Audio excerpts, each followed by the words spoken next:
Busquemos algo bueno, no en apariencia, sino sólido y duradero, y más hermoso por sus partes escondidas. Descubrámoslo, no está lejos, se encontrará. Solo hace falta saber hacia dónde extender la mano. Pero pasamos como en tinieblas al lado de las cosas, tropezando con las mismas que deseamos. Pero para no hacerte dar rodeos, pasaré por alto las opiniones de los demás, pues es cosa larga enumerarlas y refutarlas. Oye la nuestra. Cuando digo la nuestra, no me apego a ninguno de los maestros estoicos. También yo tengo derecho a opinar. Por tanto, seguiré a alguno, pediré a otro que divida su tesis. Tal vez después de haberos citado a todos, no rechazaré nada de lo que decidieron los anteriores y diré, esto opino también. Por lo pronto, de acuerdo en esto con todos los estoicos, me atengo a la naturaleza de las cosas. La sabiduría consiste en no apartarse de ella y formarse según su ley y su ejemplo. La vida feliz es, por tanto, la que está conforme con la naturaleza, lo cual no puede suceder más que si primero el alma está sana y en constante posesión de su salud.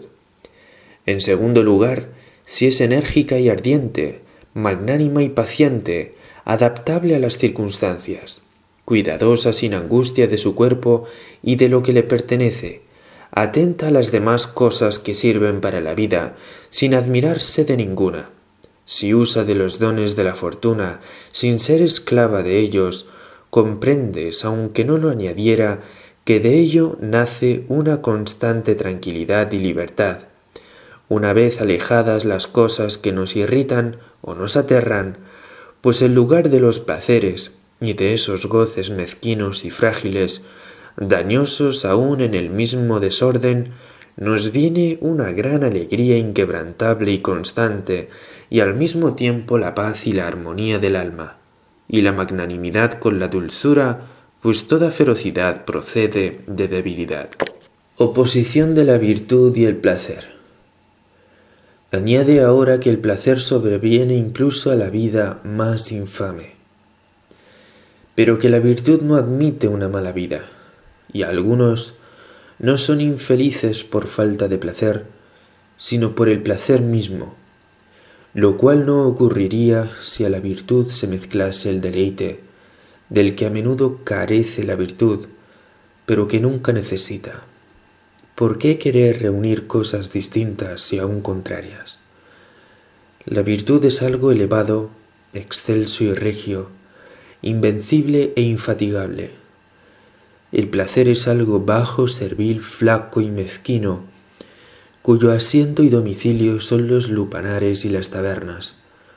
Encontrarás la virtud en el templo, en el foro, atezada, con las manos encallecidas, al placer casi siempre escondido en busca de tinieblas, cerca de los baños y estufas, y de los lugares que temen a la policía, blando, sin frío, húmedo de vino y de perfumes, pálido y cubierto de aceites, y lleno de ungüentos como un cadáver.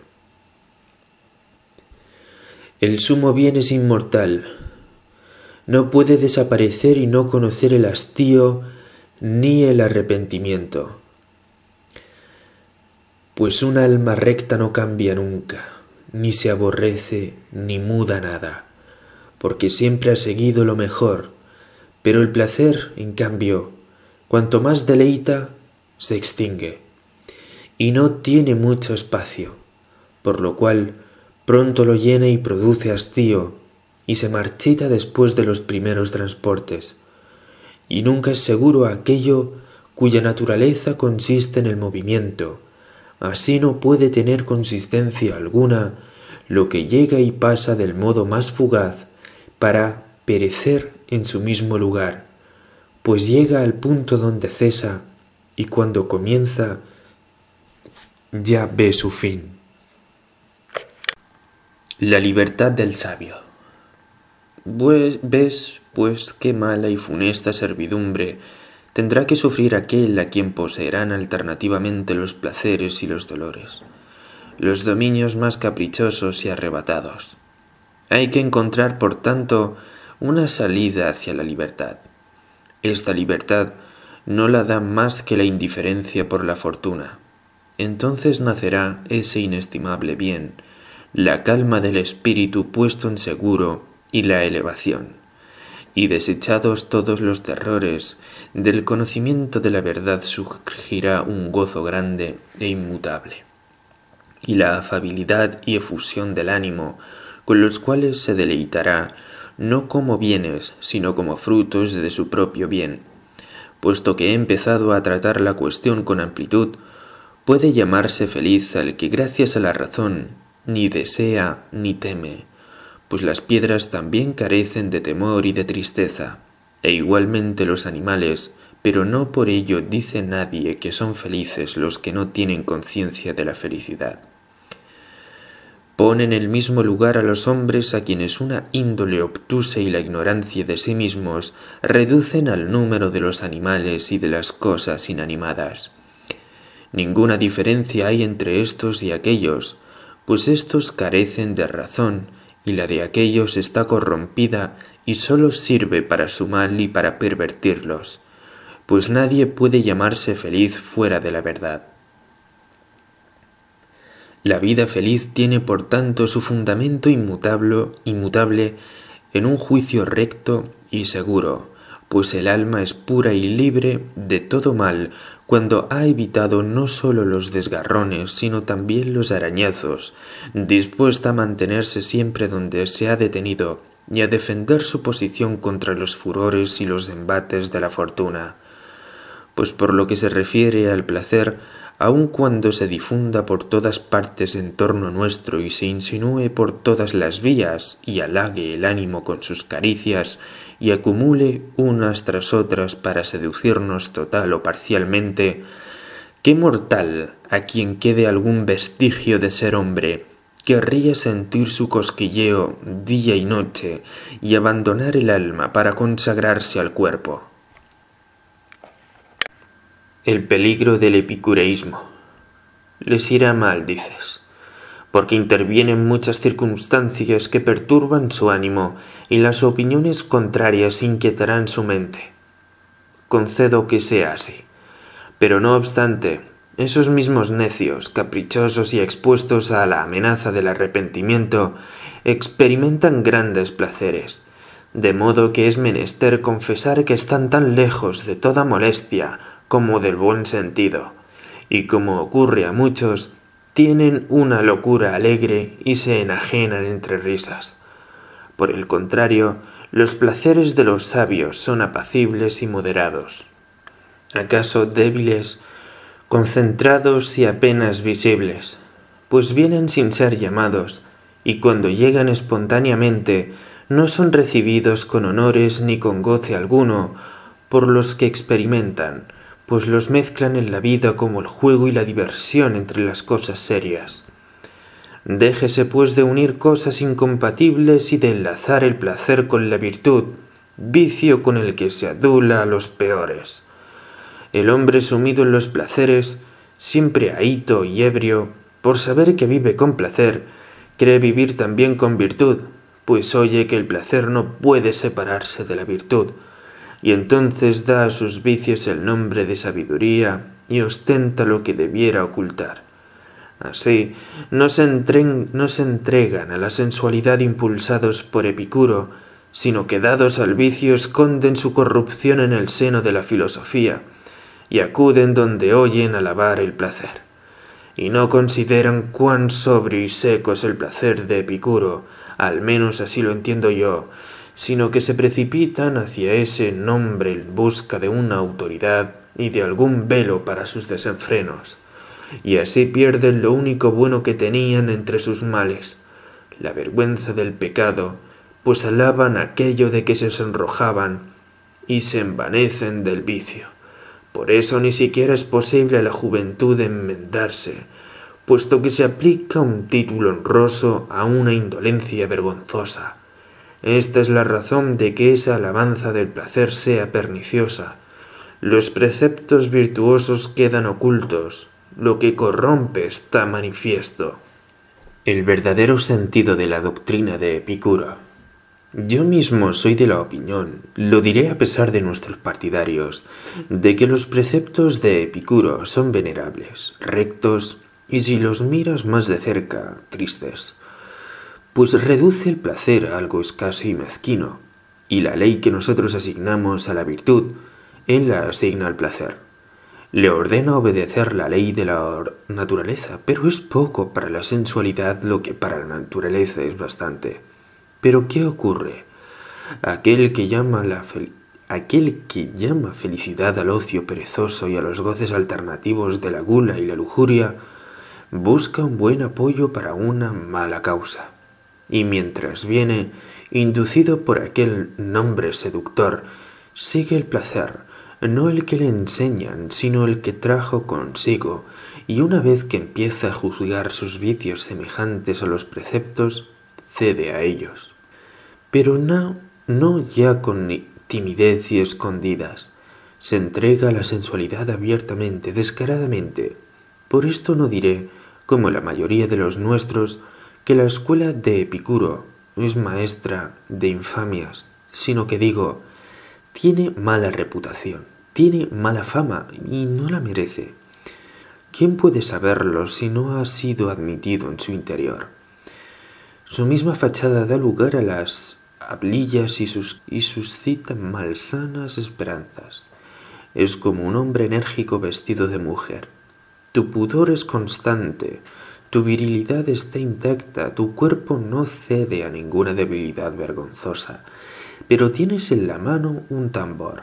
Elíjase, pues, un título honroso y una muestra que incite por sí misma al alma a rechazar los vicios que la enervan en cuanto llegan. El que se acerca a la virtud da pruebas de un carácter noble. El que sigue el placer parece débil, quebrantado, menos hombre, propenso a caer en torpezas, a no ser que alguien le haya distinguido los placeres, para que sepa cuáles de ellos están dentro del deseo natural, cuáles llevan al abismo y son ilimitados, y cuanto más se los satisface, más insaciables. Que la virtud vaya pues delante, siguiendo sus huellas, siempre estaremos en seguro, y el placer excesivo daña. En la virtud no hay que temer que haya exceso, porque en ella misma está la mesura. No es bueno lo que padece por su propia magnitud. El valor del esfuerzo filosófico. ¿No cumplen los filósofos lo que dicen? Pero ya hacen mucho con decirlo, con concebir en su pensamiento la virtud. Pues si sus deseos fuesen iguales que sus dichos, ¿quién sería más feliz que ellos? Por lo pronto, no hay que despreciar las buenas palabras y los corazones de buenos pensamientos. El cultivo de los estudios saludables, aun aparte de su resultado, es loable. ¿Es extraño que no lleguen a la cima los que escalan pendientes escarpadas? Pero si eres hombre, admira, aun cuando caigan, a los que se esfuerzan por alcanzar las cosas grandes. Pues es una empresa generosa aspirar a cosas elevadas, intentarlo sin mirar las propias fuerzas, sino las de su naturaleza, y concebir planes mayores que los que se pueden realizar, incluso dotados de un gran espíritu. El que se ha propuesto esto, yo veré a la muerte con la misma cara con que oigo hablar de ella. Yo me someteré a los trabajos, por grandes que sean, sosteniendo el cuerpo con el ánimo. Yo despreciaré igualmente las riquezas presentes y ausentes, y no estaré más triste si están en otro lugar, ni más animoso si brillan a mi alrededor. Yo no seré sensible a la fortuna, ni cuando llegue ni cuando se aparte. Yo miraré todas las tierras como mías, las mías como de todos. Yo viviré como quien sabe que ha nacido para los demás, y daré gracias por ello a la naturaleza de las cosas. Pues ¿cómo podría arreglar mejor mis asuntos? Me ha dado a mí solo para todos, a todos para mí solo. Cuanto tenga, ni lo guardaré con avaricia, ni lo derrocharé pródigamente. Nada creeré poseer mejor que lo que haya dado bien. No mediré los beneficios por su número, ni por su peso, ni por otra estimación que la del que los reciba. Nunca será para mí mucho lo que reciba un hombre digno.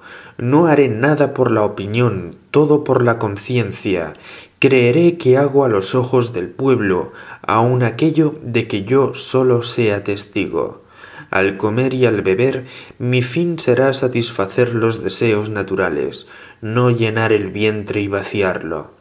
Afable para mis amigos, cederé antes de que me rueguen y me adelantaré a las peticiones honestas. Sabré que mi patria es el mundo y que los dioses lo presiden, y éstos están por encima de mí y en torno mío, como censores de mis hechos y de mis dichos. Y cuando la naturaleza reclame mi espíritu o mi razón lo despida, me iré con el testimonio de haber amado la conciencia recta y las buenas inclinaciones sin haber mermado la libertad de nadie y menos la mía. El que se proponga, quiera, intente hacer esto, se acercará a los dioses, y aun cuando no lo haya conseguido, ha caído sin embargo después de haber osado grandes cosas.